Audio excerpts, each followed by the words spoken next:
Effective communication is a major reason why we are successful in our relationships.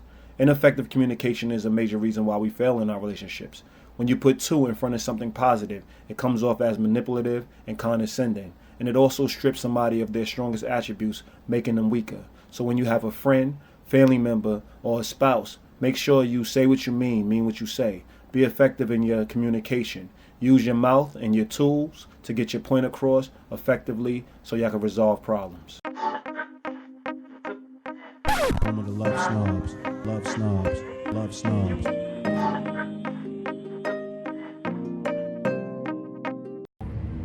He had another nice run. Yeah. Nice Saturday run. And, while we were walking through the park, we was having a discussion about how in relationships, people tend to manipulate the constructs. We don't communicate effectively. So we was thinking, we always say how when somebody uses the word two in front of something that is positive, it's manipulative. Yeah. And everybody can feel the manipulation. They can't always articulate. So, we taking the time now to, go over some of the words that people would want to use in place of the two.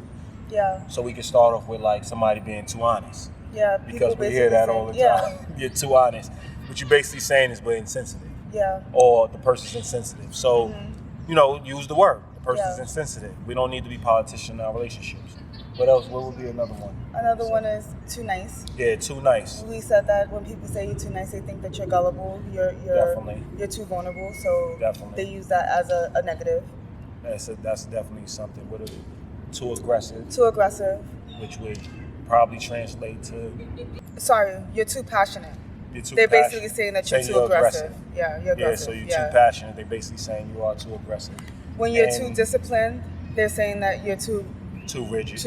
You're rigid. Yeah. Meaning, instead of being disciplined, which is a positive thing, they're gonna put two in front of it, which actually means that you're rigid, which is not a good not thing. always a good thing. Yeah. Definitely, it's not open. You're not open-minded. Mm-hmm. What would be another one that we talked about? Oh yeah, you're too good. So that also, that will also mean that you're rigid. Wouldn't you say? No, it also could also be that you're naive. You're naive. Yeah. Yeah, when somebody saying you're too good, it's like you're naive, like you don't know what's going on. That kind of comes into like you're too positive. That also goes into like you're too naive, like you're too naive to see what's going on around you. Definitely, I would definitely say that's one of them. So, we talk about we typically say two. Like we're really use it in our speech all the time. All the time. We sometimes use it because you're not always conscious of it because it's something that is supposedly socially acceptable. Yeah. But really, we're now introducing how passive aggressiveness is the new abuse, and we need to really be mindful of being passive aggressive. Like that's a nicer way, quote unquote, nicer way of saying these other words or these alternative words we use. But really, you're saying those words. You're just not spelling it out. Well, yeah, you're implying, and I think that causes more friction than you actually being honest about how you truly feel about somebody. Definitely. Because with somebody, when you're dealing with people that are implying things and not really quite saying it, it's like sometimes you're not even able to articulate it. You just know that something's wrong. Like you're not being totally upfront and honest with me. So definitely, and it affects the relationship. It does affect the relationship, and it affects the communication. It's the trust in the relationship too. Definitely, it affects all kinds. It breaks down the foundation of the relationship. We always say relationship is about dedication, honesty, trust, and devotion. And people spend a lot of time just trying not to offend or trying not to. Like we have to get our points across. So we have to mean what we say and say what we mean. Mm-hmm. And that needs to be a virtue. It needs to start being a virtue instead of thinking that it's unkind. It's kind to actually be genuine. It's kind to actually, say what you mean and mean what you say. So, practice that and really see who truly wants to develop a relationship with you. And also, if you think somebody is being a little like doing things, well, I wouldn't say too. If you don't like what somebody's doing, then you should at least start the discussion so that they could be mindful of it and change it. Because sometimes when we are doing things, we're not even mindful that we're being dramatic.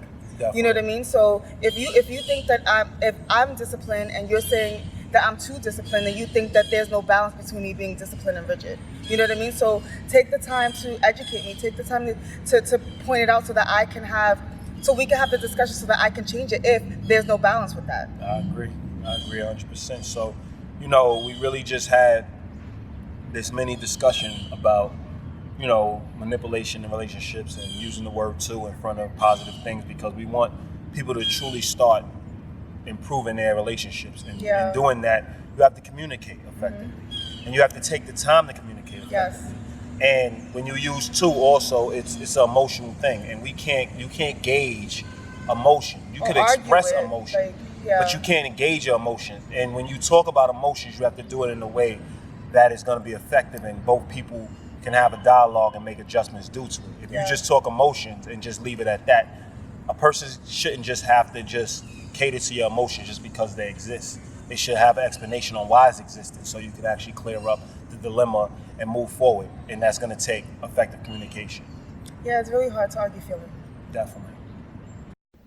Remember, having a friendship means lifting your friend off the ground when they are down, but it also means walking together and standing tall as a unit. You don't just create drama for the sake of creating drama. You don't just sabotage your relationship for the sake of sabotaging your relationship. Make sure you wake up every day willing to show up and be present and communicate effectively.